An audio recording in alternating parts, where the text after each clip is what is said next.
oh, au secours, sortez-moi de là, c'est Lexa, je sais pas ce qu'elle a, mais je crois qu'elle a complètement pété un câble.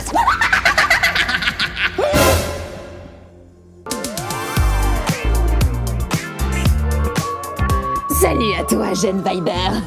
C'est Lexa, la sorcière de Nickelodeon Vibes. Bienvenue dans ma maison hantée.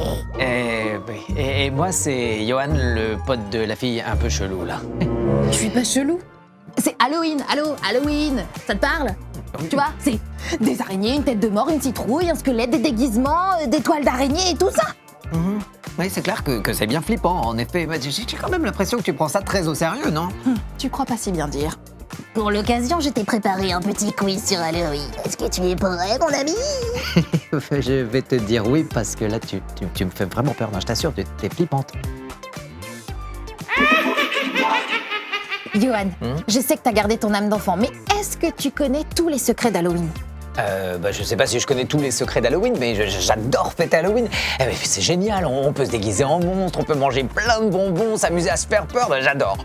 C'est clair. Alors, on commence? Allons-y. Première question.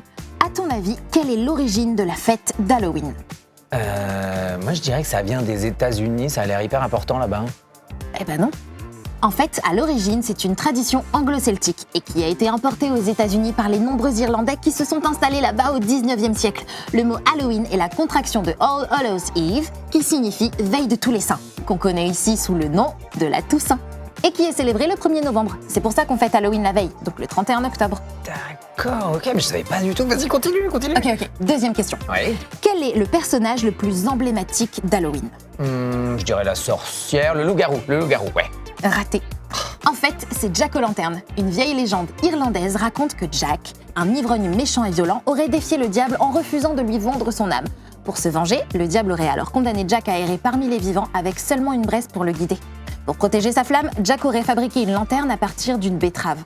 Bon, du coup, pour des raisons pratiques, la betterave est devenue une citrouille, parce que c'est la saison de la récolte aux États-Unis, et voilà pourquoi c'est devenu le symbole d'Halloween. Une citrouille creusée avec de la lumière dedans. Ah, mais c'est génial. Mais alors, pourquoi on se déguise en monstre le soir d'Halloween? Eh bien, là encore, ça vient de la tradition celte. On croyait à l'époque que le 31 octobre, les âmes des morts pouvaient venir hanter les vivants. Alors pour les effrayer, rien de mieux qu'un déguisement terrifiant. Ah mais c'est sûr que là, comme ça, il n'y a aucune âme qui va venir te hanter. Hein. Allez, une petite dernière question. Allons-y. Quelle est la formule magique d'Halloween? Oh, c'est facile. Des bonbons ou un sort? Oh, t'es trop fort. En anglais, ça se dit trick or treat. Et d'ailleurs, Johan, des bonbons ou un sort? Ah oui, non, rien, parce que j'ai complètement oublié les bonbons là. Alors du coup, je vais trouver un sort pour toi. Comment transformer quelqu'un en crapaud? Je l'ai trouvé.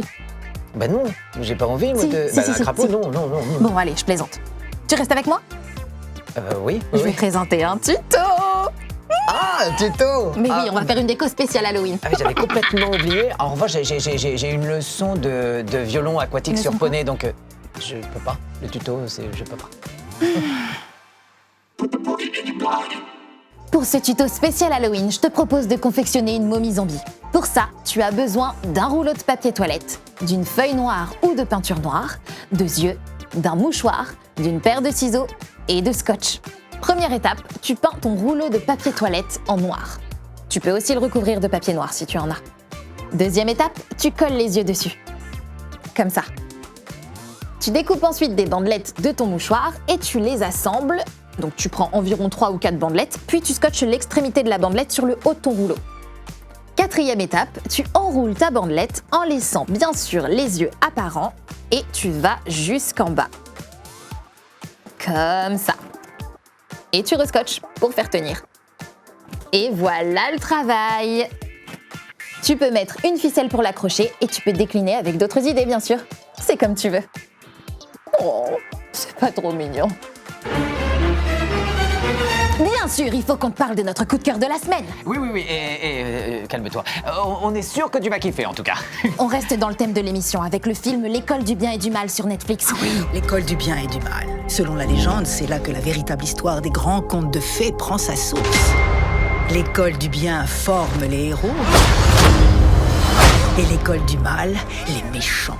On suit les aventures de Sophie et Agatha, deux jeunes filles du village de Gavaldon, enlevées en pleine nuit pour suivre une formation dans une école mystérieuse et un peu spéciale. Et tout ça afin de devenir les personnages du prochain conte de fées de la cité. Elle existe! J'avais raison!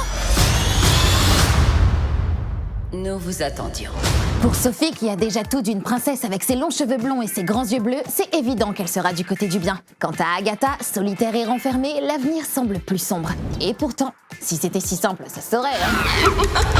Eh oui, parce que notre star en herbe Sophie se retrouve du côté obscur, tandis qu'Agatha, la rebelle, suit un chemin bien différent. Ouais, entouré de paillettes et de licornes. Mais oui, vous savez, les apparences sont souvent trompeuses. Et ce film hyper original, adapté du roman de Soman Shainani, va clairement te surprendre. En tout cas, moi je suis quasi certain que j'aurais été le prince charmant sur son fidèle cheval blanc prêt à braver tous les dangers pour sauver une princesse en détresse. C'est clair. Mais moi, je sais pas. J'avoue que je me verrais bien dans le rôle, tu vois, de la sorcière maléfique avec plein de pouvoirs magiques. Mais bon, tu vois, sans le nez crochu et le menton qui pointe, quoi. Mais bon, tu vois, la sorcière un peu classe, qui connaît plein de sortilèges et qui transforme les gens. C'est bon, Lexa, je crois que tu prends ton rôle un petit peu trop à cœur, là. C'est flippant. Pas du tout. À l'aide? Et c'est déjà la fin de Nickelodeon Vibes. J'espère que t'as passé un bon moment et qu'Halloween n'a plus aucun secret pour toi. N'oublie pas de nous envoyer la photo de ton déguisement le plus terrifiant à l'adresse ci-dessous ou sur les réseaux sociaux avec le hashtag Nickelodeon Vibes. Allez, on se lâche, c'est Halloween! Johan, je compte sur toi. T'inquiète, Beefsteak, je vais me confectionner un déguisement de compète international. J'ai hâte de voir ça. Allez, on se retrouve très vite pour des nouveaux coups de cœur, des découvertes, des tutos et tout. Bisous!